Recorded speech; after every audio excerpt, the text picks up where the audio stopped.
Alexander the Great, Muslim Arab armies, and the catastrophic Mongol invasions all swept through this land.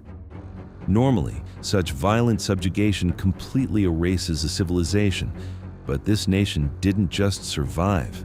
It culturally absorbed the very empires that tried to destroy it. How? Welcome to Spectra Films.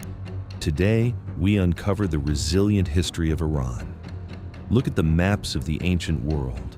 Babylon, Assyria, and Rome were powerhouses that dominated their eras, yet they eventually dissolved into history. In contrast, the distinct cultural and geographical boundary of the Iranian plateau has remained intact for 5 millennia. The foundations of this longevity were built by the Elamites. Between 30,000 BC and the 6th century BC, these indigenous populations didn't wait for a conqueror to arrive. They gradually organized into complex city-states, developed early writing systems, and constructed the monumental structures that formed the region's first bedrock of statehood. In 550 BC, Cyrus the Great took this regional stability and expanded it into the Achaemenid Empire. He utilized a military and political strategy that was rare for the ancient world. He allowed the people he conquered to maintain their local religions, languages, and customs. When he captured Babylon, Cyrus allowed exiled groups to return home and rebuild their temples. This policy of tolerance was recorded on this artifact, the Cyrus cylinder. By codifying the rights of displaced populations, Cyrus established a moral foundation for the Persian identity that outlasted his own dynasty. Holding a landmass that stretched from Egypt to India meant managing a vast, diverse population across 5.5 million square kilometers. Darius the Great solved this logistical challenge by dividing the empire into provinces called satrapies. He implemented a system of standardized taxation that provided the crown with reliable wealth, while allowing local leaders to manage their own regional affairs. To physically bind these provinces to the capital, the Persians built the Royal Road. This highway system allowed for rapid communication and trade, ensuring that the central government remained connected to even the most distant territories. Headquartered at Persepolis, this combination of a strong central state and local cultural autonomy established a governing template that would influence every Iranian dynasty for the next 2,000 years.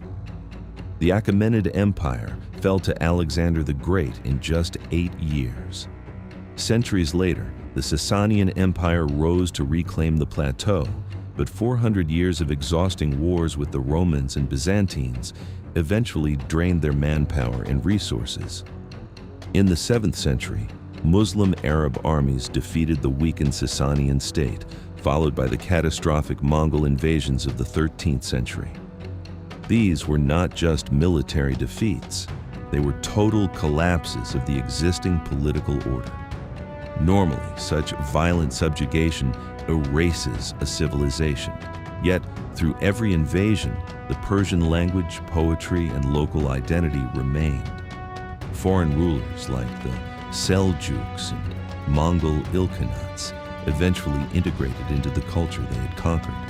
They replaced nomadic tribal laws with Persian administrative systems, converted to Islam, and employed Iranian scholars to run their states.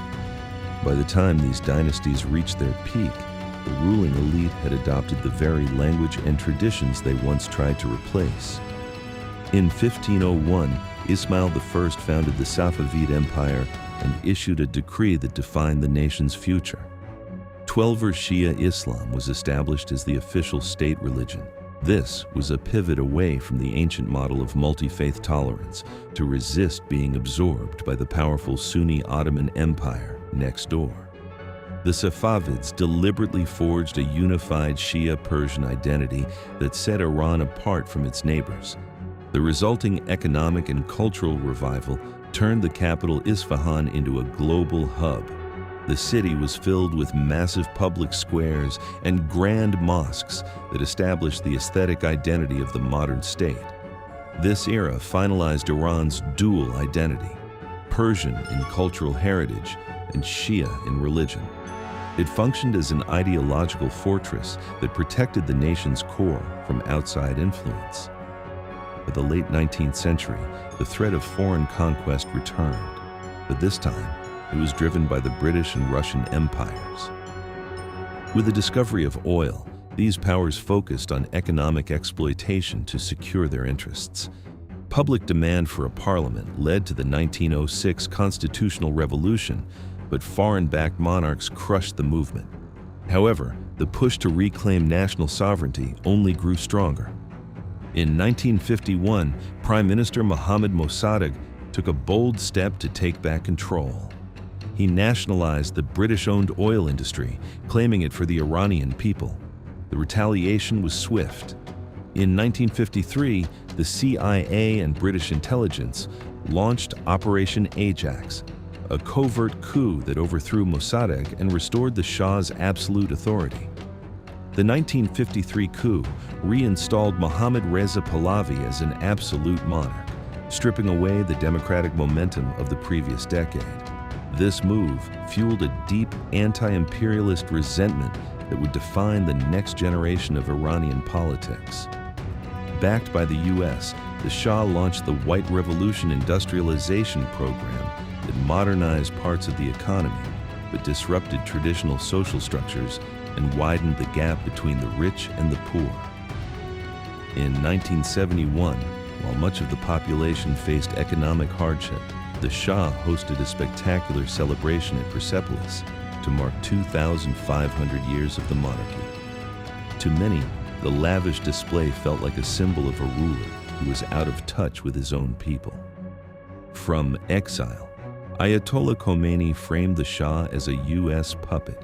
He called for a new Islamic system rooted in economic justice and independence, a message that resonated with an increasingly heavily policed population.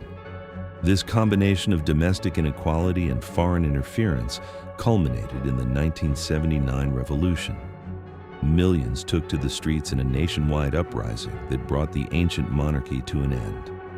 The new Islamic Republic adopted a foreign policy of neither East nor West.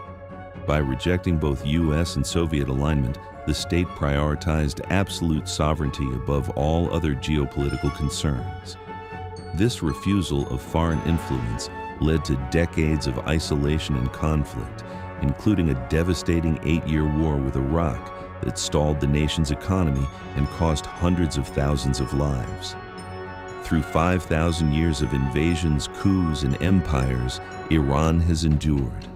Its survival is not the result of military force alone, but of an unbreakable cultural identity that has consistently adapted to and eventually absorbed every force that tried to erase it. If you found this dive into ancient and modern history fascinating, make sure to hit that subscribe button. Here at Spectra Films, we decode the geopolitical forces and hidden histories that shape our world. Before you go, drop a comment below. Which era of Iran's 5,000-year survival shocked you the most? Do you think cultural identity is stronger than military might? Let's discuss. I read every comment.